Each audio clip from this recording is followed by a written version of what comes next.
ఇంకొక Actually, India is at 80 now. India is Stepping at at 80 now. Yes. tomorrow. So ఎన్ని దశాబ్దాలు అంటారు, okay 8 దశాబ్దాలు. యాక్చువల్లీ లైక్ కొంచెం కాంట్రవర్షియల్గా, I don't call it controversial, I call it like need of the hour discussion. దానికన్నా ముందు what if you were born in 1947 sir, ఆ ఎరాలో మీరు పుట్టారు. ఇన్ఫ్యాక్ట్ మీకు అంత ఏజ్ ఉంది, లైక్ మీకన్నా ముందు ఏదైతే ఆ ఎరా ఉండిందో మీ వరకు దగ్గరగా సమీపించిన వాళ్ళు ఉన్నారు కదా. What if you were born in 1947, మీరు స్వతంత్రోద్యమంలో పాల్గొనేవారా? పాల్గొనాలంటే దానికన్నా ముందు పుట్టాలి. 1920s లో పుట్టాలి. 20s లో పుట్టాలి. ఎస్. అట్లీస్ట్ 30s లో పుట్టాలి. 20s అన్న మినిమం. రోడ్డు మీదకి వెళ్ళాలంటే 20 సంవత్సరాలు ఉండాలి మీరు. నేను అనుకుంటాను ఆ టైంలో మనం చదివిన బుక్లు కానీ చూసిన వీడియోలను చూస్తే దే వాజ్ అ ఫర్వర్ ఉండే మన దేశంలో.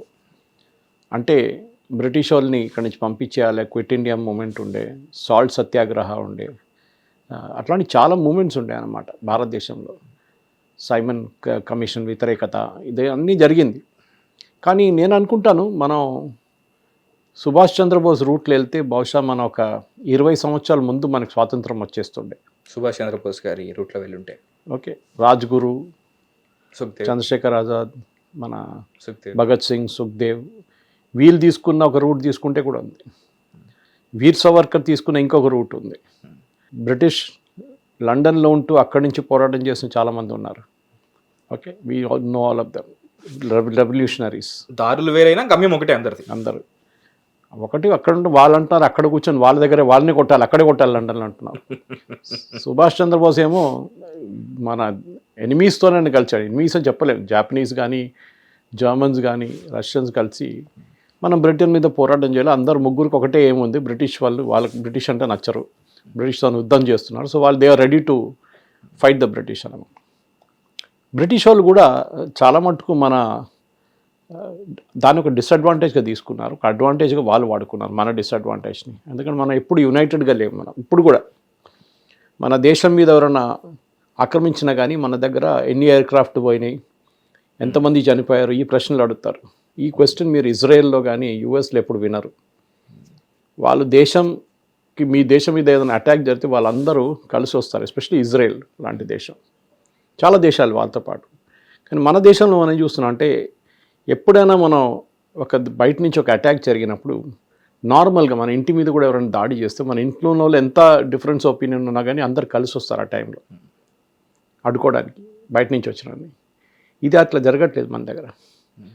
మీరు చూసుంటారు మొన్ననే నాల్సార్ యూనివర్సిటీలో, మన దగ్గర ఉన్న నాల్సార్ యూనివర్సిటీలో కొంతమంది స్టూడెంట్స్ పాస్డ్ అవుట్ బ్యాచ్, వాళ్ళ కాన్వకేషన్ ఉంది ఇప్పుడు వచ్చే నెలంతా.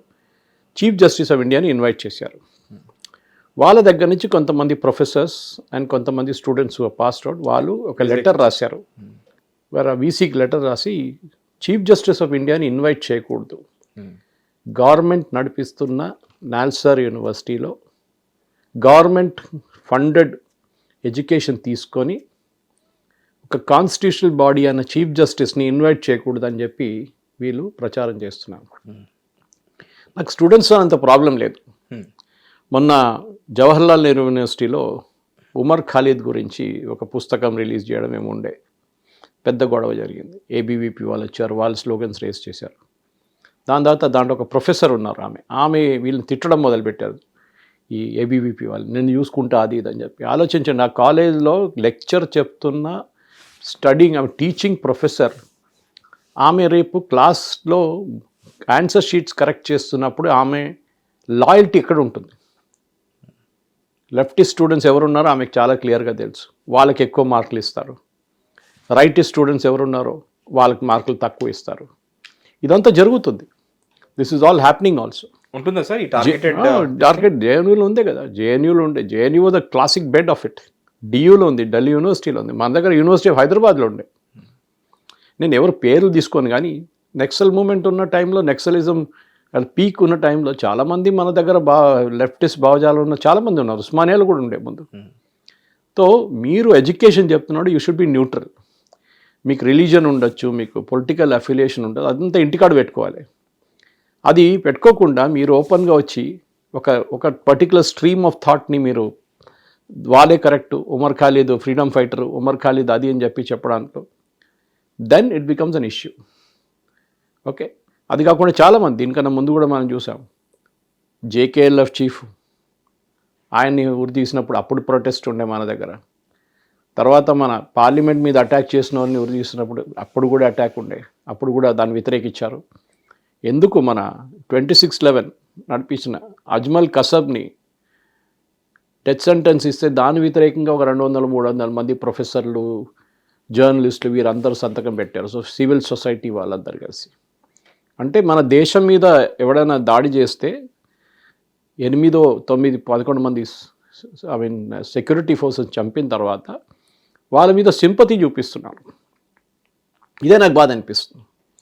నేను అగ్రెసివ్గా వెళ్ళమంటలేదు, వెళ్ళి మీరు వాళ్ళని కొట్టండి లేకుండా చేయండి అది. But at least you can keep quiet. మీరు నోరు మూసుకొని కూర్చోవచ్చు. ఈ దేశంలో ఫ్రీడమ్ లేదు, ఈ దేశంలో ఈ మోదీ అది చేశాడు, మోదీ ఇది చేశాడు అని చెప్పి ఎవరు అక్కడ రోడ్డు మీద నుంచి మాట్లాడుతున్నారు వీళ్ళే. మీరు ఇది పాకిస్తాన్లోనో లేకుంటే ఇరాన్లోనో లేకుంటే సౌదీ అరేబియాలో ట్రై చేసి చూడండి ఒకసారి. మళ్ళీ మీరు బయటికి రాలేరు జీవితంలో, లోపల వేసేస్తారు వాళ్ళు అంతే. ఇక్కడ ఏమైందంటే మన దగ్గర ఫ్రీడమ్ ఎక్కువైపోయింది. కరెక్ట్ చెప్పారు sir. That is why problem, it is being misused. Freedom విలువ ఎప్పుడు తెలుస్తుందంటే ఆ ఫ్రీడమ్ లేనప్పుడు తెలుస్తుంది. అందరు అంటారు కదా, మనం ఇప్పుడు వెన్ యూ ఫాస్ట్, తిండి లేనప్పుడు ఫుడ్ వాల్యూ తెలుస్తుంది మీకు. ఇంట్లో ట్యాప్లో నీళ్ళు రాకపోతే వాటర్ విలువ తెలుస్తుంది ఆ రోజు మీకు. ఎండలో తిరుగుతున్నప్పుడు చెట్టు నీడ విలువ తెలుస్తుంది, ఏదైనా కోల్పోతేనే దాని విలువ తెలుస్తుంది. సో మన ఫ్రీడమ్ తీసుకొచ్చిన చాలామంది ఫ్రీడమ్ ఫైటర్స్ గురించి అడిగితే మహాత్మా గాంధీ, జవహర్లాల్ నెహ్రూ, మ్యాక్సిమం సర్దార్ పటేల్, సుభాష్ చంద్రబోస్, అది పేర్లు కూడా తెలియదు. ఇప్పుడు సుభాష్ చంద్రబోస్ సెటప్ చేసిన ఇండియన్ నేషనల్ ఆర్మీ నాకు తెలుసు. సుభాష్ చంద్రబోస్ హిట్లర్ని కలిసారా? ఎప్పుడు? సుభాష్ చంద్రబోస్ ముసలోని కలిసారా? ఎట్లప్పుడు తెలియదు మనకి. ఎందుకంటే మన టెక్స్ట్ బుక్స్ ఎప్పుడు ఒక లెఫ్టిస్ట్ భావజాలంతో రాశారు. ఇది కమ్యూనిస్ట్ వాళ్ళ ఒక స్ట్రాటజీ ఉండే. జ్యోతిబాసు టైం నుంచి ఇందిరాగాంధీ అలౌ చేసిన ఒక స్ట్రాటజీ. జ్యోతిబాసు గారు డిమాండ్ చేశారు, మేము బెంగాల్ నుంచి కేరళ నుంచి బయటకు రాకుండా ఉండడానికి మీరు మాకు 25% యూనివర్సిటీస్లో ఉన్న ఫ్యాకల్టీ మాకు ఉండాలి రిజర్వ్డ్. దానికోసం ఇంతమంది లెఫ్ట్ లిస్ట్ దూరారు సిస్టంలో. అది కాకుండా టెక్స్ట్ బుక్ కమిటీస్లో దాంట్లో అన్నింటిలో మావోలు ఉండాలి. సో అక్బర్ ద గ్రేట్ అయిపోయారు. మావోళ్ళు అంటే మావోలా సార్? దట్ ఇస్ మన people, that is communist. Okay, Maoist కాదు, అది కూడా చెప్పొచ్చు మీరు కావాలంటే. Pun intended sir. ఓకే, అదే. సో ద ఐడియా ఈజ్, ఎప్పుడు చెప్తారు చూడండి, మనం హిస్టరీ రాసేటప్పుడు we'll only talk about the winners, no we'll talk about the losers also. మన దేశంలో లూజర్స్ గురించే మాట్లాడతారు. ఇప్పుడు అక్బర్ ఎప్పుడు గ్రేట్ ఉంటారు, రాణా ప్రతాప్ గ్రేట్ కాదు, శివాజీ గ్రేట్ కాదు. శివాజీ ద గ్రేట్ అని చెప్పలేదు ఇప్పుడు దాకా ఎవరు. అక్బర్ దెన్ గ్రేట్ ఎవరు ఇచ్చారండి టైటిల్? అక్బర్ జైపూర్కి వచ్చినప్పుడు, రాజస్థాన్కి వచ్చినప్పుడు 3000 మంది మహిళలు, ఆడపిల్లలు జోహార్ చేసుకున్నారు. అంటే అగ్నిలు దూకారు, ఎందుకంటే వీడు వస్తే అంతే సంగతి అని తెలుసు వాళ్ళకి. ఆ హిస్టరీ గురించి ఎప్పుడు మాట్లాడరు, అదంతా వైట్ వాష్ చేస్తారు. అక్బర్ కొత్త రిలీజియన్ తీసుకొచ్చారు, కానీ ఎన్ని పెళ్లి చేసుకున్నా అండి, అది ఎందుకు మాట్లాడలేదు మీరు? Okay, even Rajasthani kings are married more than once, correct, I agree with you on that point. కానీ వాళ్ళు పోరాటం చేశారు కదా. దాని గురించి ఒక బయోపిక్ వస్తే కానీ తెలియదు. అదే నిన్న I was watching Palki Sharma Upadhyay Ahom రాజుల గురించి ఒక స్టోరీ ఆమె చేసింది Indian global report. They were the ones, ఔరంగజీబ్ని ఓడించారు వాళ్ళు. Aurangzeb came with huge army, పెద్ద ఆర్మీని తీసుకొచ్చారు, కానీ వాళ్ళని ఓడించారు వాళ్ళు. కానీ మన టెక్స్ట్ బుక్స్లో ఎక్కడైనా అహోం రాజుల గురించి ఉందా? ఎక్కడైనా అహోం అంటే తెలియదు సార్ ఫస్ట్ ఎవరికి. You know where they came from, Myanmar నుంచి వచ్చారు వాళ్ళు థాయి భాష మాట్లాడుతుండే ఇనిషియలీ కేమ్. తర్వాత వాళ్ళు అస్సామీస్ నెక్స్ట్ 2-3 జనరేషన్స్ తర్వాత లోకల్ లాంగ్వేజ్కి వచ్చి లోకల్ లాంగ్వేజ్ మాట్లాడడం మొదలుపెట్టారు. ఎక్కడి నుంచి వచ్చిన వాళ్ళు వచ్చి మన దేశాన్ని కాపాడారు. మన దేశంలో ఉన్న శివాజీ మహారాజ్ కానీ, మన దగ్గర ఉన్న మిగతా రాజులు కానీ ఇక్కడ పోరాటం చేసిన వాళ్ళు ఎంతోమంది ఉన్నారు, కానీ వాళ్ళ గురించి ఏ మాట ఉండదు. ఈ look at the Rajputs, brilliant. కానీ మన దగ్గర ఏమంటారు, అక్బర్ ద గ్రేట్, షాజహాన్ తాజ్మహల్ కట్టాడు. అరే బిరుదేశ్వర టెంపుల్ వెళ్ళి చూడండి రా, Brihadeeswar. Then you will know what is the real wonder of the world. Kailasa temple చూడండి, ఎల్లోరాలే వెళ్ళి, then you know what is the real wonder of the world. ఎక్కడి నుంచో మార్బుల్ తీసుకొచ్చి ఒక మసీదులం కట్టడం దానికి పెద్ద పని ఏం కాదు, డబ్బులు ఉంటే ఎవడని చేస్తాడు. ఇవాళ కూడా తాజ్మహల్ కట్టమంటే కడతాడు ఎవడ డబ్బులు ఉన్నాడు. ఓకే, ఈ అదానీ అంబానీకి చెప్తే వాళ్ళు కట్టిస్తారు, మీకు కావాలంటే ఇంకా 10 తాజ్మహల్ కట్టిస్తారు వాళ్ళు కావాలంటే. డబ్బులు పెట్టి తాజ్మహల్ కట్టడం కాదు, బట్ ద ఇంజనీరింగ్ స్కిల్ వేరే టెంపుల్ పైనుంచి కింద దాకా చిసల్ చేసుకుంటూ వస్తున్న ఒక temple like the Kailasa temple in Ellora, or 6 ఎర్త్క్వేక్లు 6 భూకంపాలు విత్స్టాండ్ చేసిన ఒక గుడి బృహదేశ్వర టెంపుల్ ఇంటర్లాకింగ్తో సిస్టమ్తో తయారు చేశారు. అట్లా ఎన్నోనే వండర్స్ మన దగ్గర. కానీ మాట్లాడుతున్నప్పుడు నో, తాజ్మహల్ అక్కడే చూపిస్తారు. ఇది మన బ్రెయిన్ వాషింగ్ నడుస్తుంది చిన్నప్పటి నుంచి. ఎప్పుడైనా భారతదేశంలో చూడండి, వీఆర్ టోల్డ్ మమ్మల్ని we are a nation of losers. అన్ని యుద్ధాలు మనం ఓడిపోయాం. Battle of Plassey, battle of Panipat.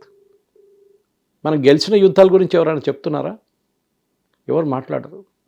In fact Manasi Sen, second name if I'm not mistaken, you can get it actually, Manoshi Sen. She wrote a book, 2 books, Saffron Swords అని చెప్పి మనోషి రాసింది. Saffron Swords 1 and 2. దాని తర్వాత నడిబిట్లో ఒకసారి డాక్టర్ విక్రమ్ సంపత్ ఒకరోజు ఇక్కడ బుక్ రిలీజ్కి వచ్చారు హైదరాబాద్కి. Vikram Sampath very good writer, and Savarkar గురించి 2 volume రిలీజ్ చేయడానికి వచ్చారు హైదరాబాద్కి.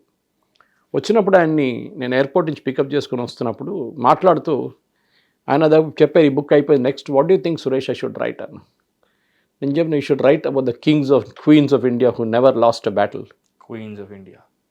ఓకే, ఎంతోమంది రాజులు ఉన్న రాణులు మన దగ్గర పోరాటం చేసి ఓడిపోలేదు వాళ్ళు, కానీ మన టెక్స్ట్ బుక్స్లో వాళ్ళ పేరు ఉండదు. రాణి అబ్బక్క పేరు విన్నారా? Rani Abbakka. She defeated the Portuguese twice. Mangaluru దగ్గర ఉల్లాల్ అని చెప్పి ఒక చిన్న టౌన్ ఉండే ఆ టైంలో. It was a small village actually. She was the rani of that place. Complete Mangaluru వెళ్ళి కంప్లీట్ గ్యారిసన్ని 3,000 మందిని చంపేసింది ఆమె ఒకటే రోజు. Then she went to Kundapur up north and did the same thing with the Portuguese there also. కానీ ఆమెకి 2 స్టాచ్యూలు ఉన్నాయి, ఒకటి ఉల్లాల్లో her home town and 1 in Bengaluru. Text books కర్ణాటకలో ఉన్న టెక్స్ట్ బుక్, ఆ ఏరియాలో ఉన్న టెక్స్ట్ బుక్స్లో ఆమె పేరు ఉంది, కానీ మిగతా ఎక్కడ లేదు. ఐ థింక్ ఫస్ట్ టైం మనం లాస్ట్ ఒక 5 సంవత్సరాలు, 10 అని చెప్పలేము మనం, 5 సంవత్సరాలు 6 సంవత్సరాల్లో మోదీ గవర్నమెంట్ వచ్చిన తర్వాత 12 సంవత్సరాల్లో పద్మశ్రీ అవార్డ్స్ చూడండి ఎవరికి ఇస్తున్నారు. The given to people whom we didn't even know existed. లక్షలాది చెట్లు పెట్టిన ఒక మనిషి, సీడ్స్, రేర్ సీడ్స్ కాపాడుకుంటే దేశం. మన ఆర్ట్ ఫామ్స్, మనం వినలేని ఆర్ట్ ఫామ్స్. ఓకే, కిన్నెరమెట్లు, 12 కిన్నెరమెట్లు తెలంగాణ నుంచి. ఆలోచించండి, ఎవరికి ఇచ్చారు దీనికన్నా ముందు పద్మశ్రీ? రాజ్దీప్ సర్దేశాయ్, శేఖర్ గుప్తా, తరుణ్ తేజ్పాల్ రేపిస్ట్, మొన్న రేప్ కేసులో కన్విక్ట్ అయిన వాడు కూడా పద్మశ్రీ ఇచ్చారు. ఏం చేసిందండి వాళ్ళు? చెంచా కొడతారు వాళ్ళు. ఈ రెజీమ్ కోసం పాటలు పాడారు, దీనికన్నా ముందున్న రెజీమ్ కోసం, వాళ్ళకి పద్మశ్రీ ఇచ్చారు. ఇది మనం అర్థం చేసుకోవాలి. మన దేశం గురించి we're not proud to be an Indian. చెప్పుకుంటాం మనం proud to be an Indian, but real history is hidden somewhere. అది మానోషి రాసిన పుస్తకం కానీ, డాక్టర్ విక్రమ్ సంపత్ రాసిన పుస్తకాలు కానీ, మేము చాలా బుక్స్ ఉన్నాయి. చంద్రచూర్ ఘోష్ రాసిన నేతాజీ బుక్, ఆ బుక్స్లో ఉన్నాయి, కానీ అది మన టెక్స్ట్ బుక్స్కి రాలేదు. ఎన్సీఆర్టీ ప్రకాష్ జావడేకర్ గారు ఒక స్టేట్మెంట్ ఇచ్చారు ఒకసారి, BJP minister, education minister, then HRD minister. ఏమన్నారు? మేము టెక్స్ట్ బుక్స్లో ఒక కామా, ఒక ఫుల్ స్టాప్ కూడా మార్చలేదు. Very proudly he saying.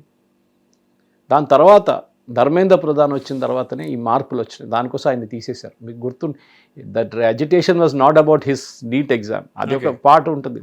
ఆయన టెక్స్ట్ బుక్లో మార్పులు తీసుకొచ్చారు.